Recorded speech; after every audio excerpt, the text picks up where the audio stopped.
Olá pessoal, eu sou o Fábio Rosas, bibliotecário da Unesp Campus de Dracena, e hoje a gente vai ver um pouquinho como a gente faz buscas na base de dados Scopus, né? Aqui eu estou numa página inicial do Google, quando a gente abre uma aba nova e personalizado aqui com a foto da nossa biblioteca, e aí eu vou mostrar para vocês como é que a gente pode fazer essas buscas na base Scopus. Lembrando que esse vídeo ele é direcionado aos nossos alunos, né, que estão iniciando suas atividades em nosso campus, mas também você pode estar aproveitando aí para você poder fazer as suas buscas caso você tenha alguma dificuldade, tá bom? Então, para começar, o acesso pelos nossos usuários tem que ser pelo nosso site aqui. Você entra em biblioteca, aliás, dracena.unesp.br/BDR de Biblioteca de Dracena, tá? Aí você acaba entrando nesse site. Aqui é o site da nossa biblioteca. Aí você vai vir aqui em acervo e escolhe base de dados. Aqui na nossa página de base de dados nós temos algumas bases de dados, tá? A gente tem aqui periódico CAPES, que também dá acesso ao Web of Science e Scopus, tá bom? A gente tem Cielo e também tem um link para o Google Acadêmico e para o portal da CGB, que é a nossa Coordenadoria Geral de Bibliotecas, onde você vai encontrar outras bases de dados. Hoje a gente vai ver nesse vídeo da Scopus, então você abrindo essa página aqui, você rola para baixo e abre a página da Scopus. Ele está abrindo aqui utilizando o periódico CAPES, tá? E aí você então tem nessa primeira tela você pode procurar por documentos, e aqui você pode procurar e-book, livros, e-book, artigos e assim por diante, tá? Aqui por autores e aqui pelo nome da instituição, ou você fazer uma busca avançada. Esse vídeo vai ser um vídeo mais básico, então nós não utilizaremos nesse momento a busca avançada, tá? Então aqui você tem os campos para você, o que você pode estar acrescentando, tá? Basicamente, né, por padrão, ele já procura o que você digitar aqui nos campos título do artigo, resumo e palavras-chave. Lembrando que para você ter um melhor resultado dentro da base Scopus, é melhor que você faça as buscas em inglês. Antes de a gente começar as nossas buscas, eu vou falar um pouquinho sobre a questão dos operadores booleanos, tá? É importante que você tenha uma ideia de como eles funcionam. Então a gente tem aqui o operador AND, né, o e você vai pegar duas palavras e ele vai pegar aqueles artigos, por exemplo, que contêm as duas palavras, tá? Então aqui é uma palavra, aqui é uma outra palavra e aqui o resultado que contém as duas.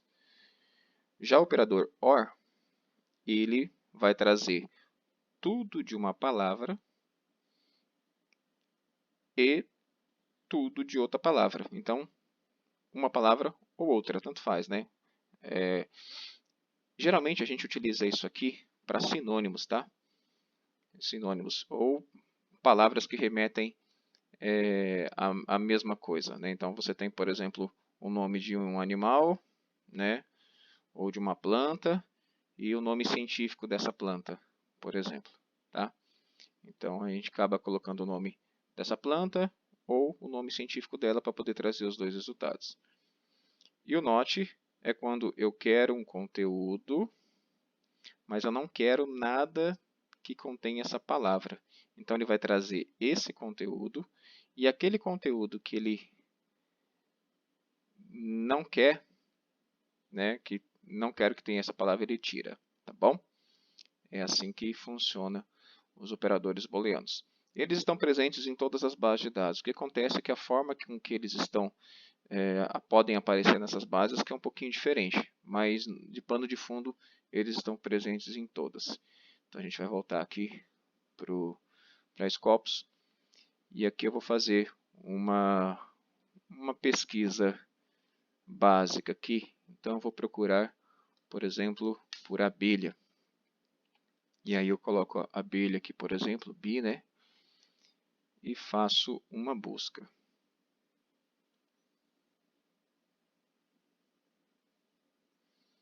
E é claro, quando eu coloco só essa palavra, ele vai trazer para mim aqui muita coisa. Então, é importante que você refina essa busca, né? Então, só para vocês entenderem, aqui ele mostra o total dos documentos que encontrou. Aqui a relação dos documentos, tá? Quando ele coloca esse sinalzinho é porque você vai ter acesso por ele ao texto completo pela CAPES, tá? Vocês que são aluno aqui da Unesp. E aqui indica que ele é um artigo de acesso aberto, tá bom? Ele está presente de forma aberta dentro da internet. E aqui você tem as formas que você pode limitar. Ah, perdão, acabei clicando aqui sem querer. Vou voltar aqui. Então você pode limitar aos tipos de documentos, né? Acesso aberto ou outros, ou pelos anos, né? Em caso você queira um ano anterior, você vem em View More, e aí você pede para mostrar mais, e aqui para você ver tudo, e ele te mostra o quanto aparece em cada ano, tá? Aí você pode escolher os anos que você quer e limitar, tá? O que mais? Você pode procurar pelo nome dos autores que apareceram nessa busca, pelas grandes áreas, né? Pelas áreas que são que existem na Scopus, e por tipo de documento, se é artigo, se é um, um review, uma carta, um capítulo de livro e assim por diante, tá? E aqui você tem os artigos que já foram publicados, aqueles que estão para serem publicados, né? Pela revista, né? O nome da revista, pela afiliação, você pode escolher aqui pelas universidades, né? Ou pelas instituições, pelas palavras-chave e assim por diante, né? Pelo financiamento, quem financiou e assim por diante, tá bom? E aí você limita, então, por exemplo, eu quero só os de 2020, por exemplo, né? Eu venho aqui, escolho 2020 e limito. Aí ele vai trazer para mim somente aqueles que são desse ano de 2020. Aí no caso diminuiu bastante, foi para 594 documentos, tá bom? Agora, se você quiser, você pode criar um alerta para essa busca. Então, na verdade, você criou uma busca, essa aqui seria o código que você usaria para busca avançada, tá? Então, ele procurou nesses três campos, ó, título, resumo, palavra-chave, a palavra BI. E limitado ao ano de 2020. Se você quiser, você pode criar um alerta para essa busca, você pode salvar e você pode depois editar. E isso se você tiver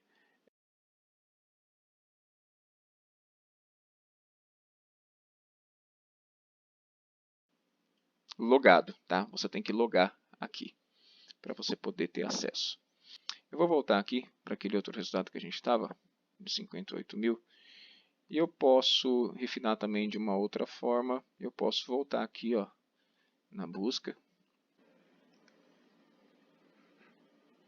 Na verdade, agora a gente vai fazer uma busca usando o operador OR, né? Então, buscando o artigo, a gente colocou a abelha, né? E eu vou acrescentar um campo aqui. Eu posso estar acrescentando quantos campos eu quiser, tá? É só eu vir no maisinho e acrescentando. E aqui eu vou escolher o operador OR e eu vou colocar também aqui o nome científico da abelha. Então eu quero que apareça para mim tanto os artigos que tenham a palavra bee, quanto os artigos que também tenham o nome científico dela. Aí eu coloco aqui e eu vou clicar aqui em busca para ver se o que ele traz para mim de resultado. Vocês lembram que quando eu tinha colocado só abelha, apareceu 54 mil. Né? Como eu coloquei agora o Apis mellifera, né?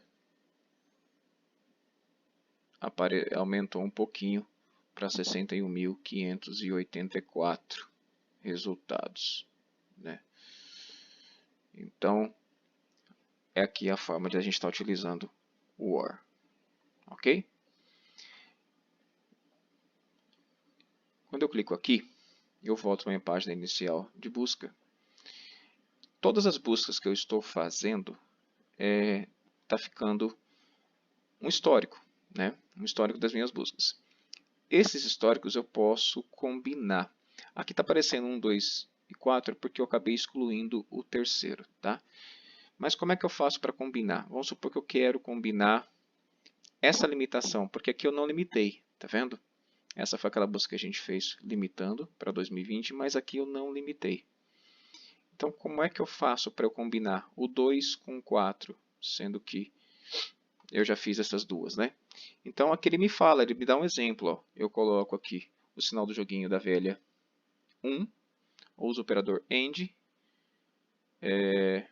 ou AND NOT e o 3. Né? Quando aqui está dando o exemplo de quando eu não quero combinar 1 com o 3. Mas no nosso caso a gente vai combinar. Aí eu coloco aqui, por exemplo, a busca 2 que a gente fez. Né? Eu quero combinar ela com a busca 4. Ou seja, ele vai trazer para mim tudo que tenha, né, abelha e com o nome científico dela, mas limitado ao que foi publicado, ao que está disponível, né, na verdade, em 2020. Tá?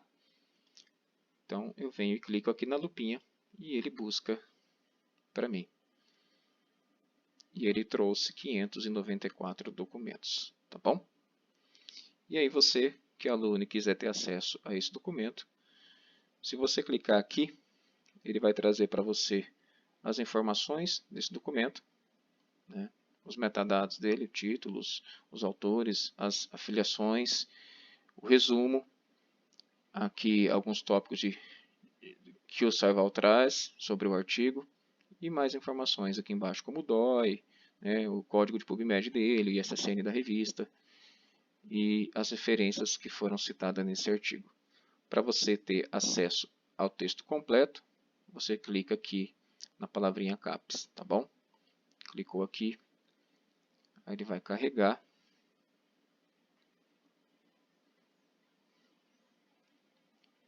Aí você é encaminhado para o site do editor e aqui você faz o download do PDF. Tá? Vou mostrar aqui para vocês.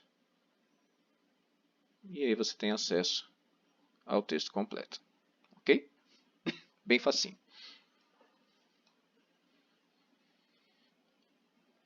Tá, vamos fazer uma outra busca aqui. Eu quero fazer sobre polinização, né? Abelha e polinização. Então eu vou colocar aqui abelha e vou colocar AND.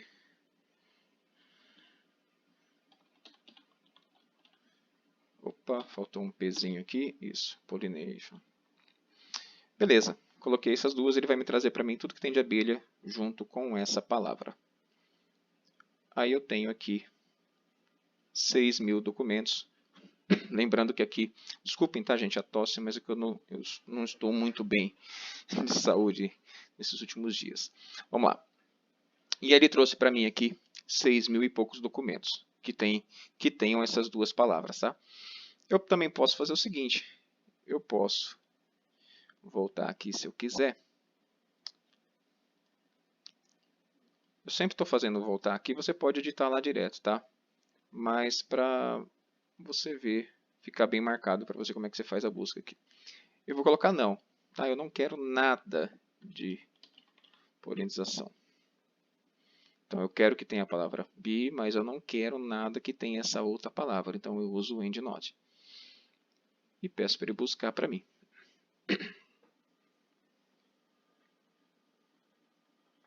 E aí ele traz esses documentos aqui, tá bom? Que possuem uma palavra, mas não possui essa outra palavra.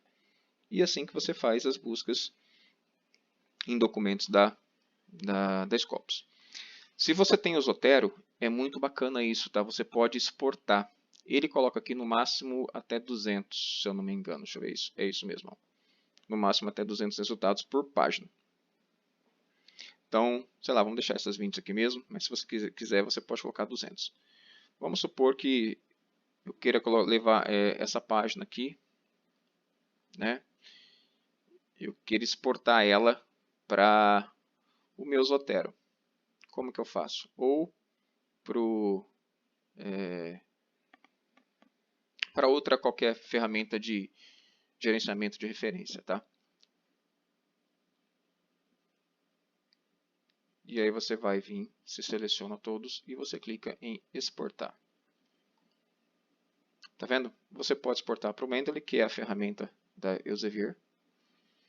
Você pode exportar para esses outros formatos, tá bom? Ou para o Saival também. E aqui, para você, é o formato utilizado para você exportar, por exemplo, para o Zotero, que é o formato que ele aceita, tá bom? Ou se você também quiser exportar para um formato de planilha Excel para você trabalhar esses dados, você manipular esses dados, ou BibTeX. Se eu não me engano, o BibTeX você pode utilizar para você colocar no seu OrcID, né? E aí você também consegue, depois que você exporta aqui, você consegue importar no OrcID. Nós vamos pegar no formato RIS aqui, ó. Formato RIS, que é do EndNote, né? E de outros gerenciadores de referência. E aqui você escolhe quais são as informações que você quer exportar. Você pode acrescentar mais informações bibliográficas, né, de afiliações, se você quiser, de resumos e palavras-chave, né, e financiamento e outras informações aqui, tá bom? Mas você pode tirar aqui também, vou deixar só a de citação mesmo, as da referência. Beleza, feito isso, você vem aqui, exporta. E aqui no caso, ele tem uma limitação, tá vendo? Eu tinha escolhido para não só da 20, de todos, né? Você pode, para o formato RIS, tem um limite, né? Você tem que fazer de 2.000 em 2.000 documentos. Ele pega os 2.000 primeiro e para o CSV a cada 20.000, tá bom? E aí você clica em exportar e ele vai criar um arquivinho. Ele está rodando aqui. E você vai fazer o download. Olha lá, ele já cria o arquivo com as 2.000 e poucas referências, tá bom? No caso, se você quisesse só uma ou duas, você escolheria aqui, marcaria só a primeira e a segunda, aquelas que você quisesse, e exportaria também. Aqui ele já fica com o último que você exportou, tá? Beleza. E aí você exportaria só essas duas, ok? Então tá bom. Se você quiser também, você pode ver os dados de citação, né? Quando você seleciona, por exemplo, é que aqui está sem citação, né? Ele traz aqui a informação de quantas vezes o documento foi citado. Como esses documentos são de 2020, então ainda não deu tempo deles serem consultados, esses últimos que aparecem aqui. Mas depois eu vou mostrar essa forma de você ver como eles foram citados. Ou vamos fazer o seguinte, vamos limitar aqui. Eu vou limitar, vou pegar os documentos de 2012, por exemplo. Eu quero limitar, só quero ver os de 2012. Aí vou limitar.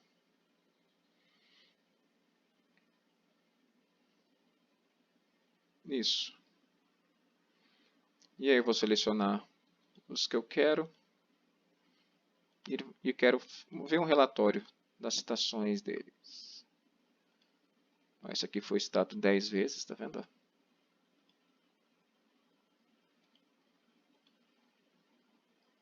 Aí eu clico em View, Citation Overview. E ele vai trazer para mim aqui um relatóriozinho a respeito das citações desses artigos. Tá, aí ele traz aqui o artigo e quando houve as citações. Ó. Então, esse artigo aqui, esse número 3, ele recebeu 3 citações em 2016, né, 2 aqui, 2017 mais uma. E se você quiser ver quais foram os documentos que citaram, você também consegue, é só clicando no número. Aí você é enviado para a lista dos artigos que citaram, tá vendo? Aí eu clico aqui, por exemplo, e ele vai mostrar quais foram os artigos que citaram aquele que eu selecionei, que eu cliquei. Tá bom? Bem bacana isso. Então tá bom, vamos voltar aqui para a busca. Então essa foi a busca de documentos. A busca de autores, como é que eu faço? Então eu vou fazer uma busca de autor aqui. Eu vou pegar um autor chamado Garfield. E vou buscar ele. Ok? Só voltando aqui, não sei se vocês entenderam, eu vou voltar aqui de novo, foi muito rápido, né? Eu coloco o sobrenome, que ele me dá o exemplo aqui como é que eu monto. E aqui eu coloco as iniciais do nome, tá bom? Se eu quiser, eu posso acrescentar a afiliação, que é a instituição do autor. Ou, se eu quiser, eu ainda posso colocar aqui o número do ORCID dele. Feito isso, eu clico aqui para buscar. E aí ele vai aparecer os resultados para mim. Eu clico aqui no Garfield. E aí ele vai me trazer um panorama desse autor. Tá bom? Olha que bacana. Ele traz o perfil dele, né, com o nome dele, o ID dele dentro da Scopus e as filiações que ele teve ao longo dos anos. Aí você pode clicar em View All e aí você vê todas as instituições que ele mencionou em seus artigos e nos respectivos anos que isso aconteceu. Tá bom? E aqui as outras formas como ele é chamado também dentro da base, né, porque ele tem outras formas que o nome dele aparece. E aqui as áreas em que os artigos dele estão indexados. Aqui não aparece todos, para você ver todos, você clica aqui em View All e aparece as áreas onde tem artigo dele indexado. Tá? Se você quiser, você pode criar um alerta desse autor. Aí quando ele publicar alguma coisa nova, você recebe um e-mail avisando que ele publicou algo novo. Tá? E aqui vai mostrar o total de documentos que ele tem, quantas citações ele recebeu. Então, 9.000 citações em 6.552 documentos. O índice H dele. E aqui ele traz alguns gráficos. Tá bom? E aqui a relação dos 254 documentos dele que estão disponíveis na base Scopus. Tá? Aqui você vê os documentos que citaram ele.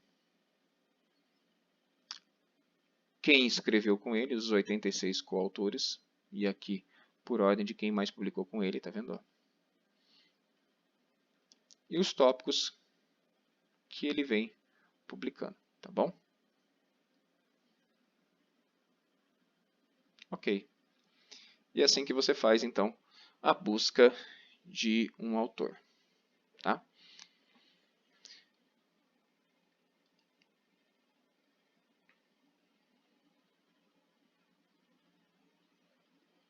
Tá, e como é que eu faço da afiliação, né?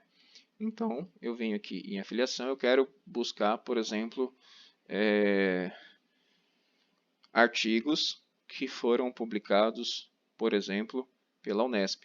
Tá bom? Claro que existem variações de nomes para a Unesp e a gente tem um grupo trabalhando em cima disso para identificar todas as variações possíveis do nome para que você depois não tenha problema na hora de encontrar os documentos da Unesp. Tá bom? E aí você vem aqui na afiliação e você digita, por exemplo, Unesp. E aqui ele já aparece, tá vendo? Ó, como está disponível o nome da instituição na base. Você clica nele e ele já aparece aqui para você o que foi publicado pela instituição. Tá vendo? Então aqui nós temos 74.370 documentos publicados por 33.718 autores. E aqui ele traz um panorama das publicações, né, distribuído pelas áreas. E aqui você tem a quantidade, aqui o gráfico mostrando. E aí você pode, nessa telinha aqui, você ver quais são as instituições que colaboram com a Unesp. Né? Aqui você tem por ordem do que mais colaborou. Então a principal colaboradora é a USP, a Unicamp, suas irmãs do estado de São Paulo. E aqui pelas revistas que mais são publicadas pela Unesp. Então a gente tem aqui o Arquivo Brasileiro de Medicina Veterinária e Zootecnia, que é a revista em que a Unesp mais publicou, mais tem publicado, tá bom? Também tem uma estimativa aqui, né, de patentes, 107 patentes aqui também, e assim vai, ok? Então nós vimos aqui então as formas de você buscar, as três formas: documentos, autores e afiliações, ok? Lembrando que todos os resultados, quando eu coloquei por autor aqui, vou por documentos aqui que a gente fez aquela pesquisa de abelha, você também pode pegar esses resultados, o que você encontrou aqui, ó, e adicionar a uma lista. Aí você vem adicionar uma lista. No meu caso, como eu não estou logado aqui, ele criou com uma lista temporária, tá vendo? Ele criou numa lista temporária, tá? Ó. Mas se você tiver logado, você pode ir criando listas, tá? Isso serve tanto para você criar listas de documentos, quanto também lista de autores. Aí no momento que você está logado aqui, aí você vem em listas e você vê aqui quais são as suas listas e os documentos presentes nelas. É uma ferramenta muito importante, tá bom? Espero que vocês tenham gostado do vídeo. Vou finalizar aqui para não ficar tão comprido. E até a próxima e obrigado aí pela atenção.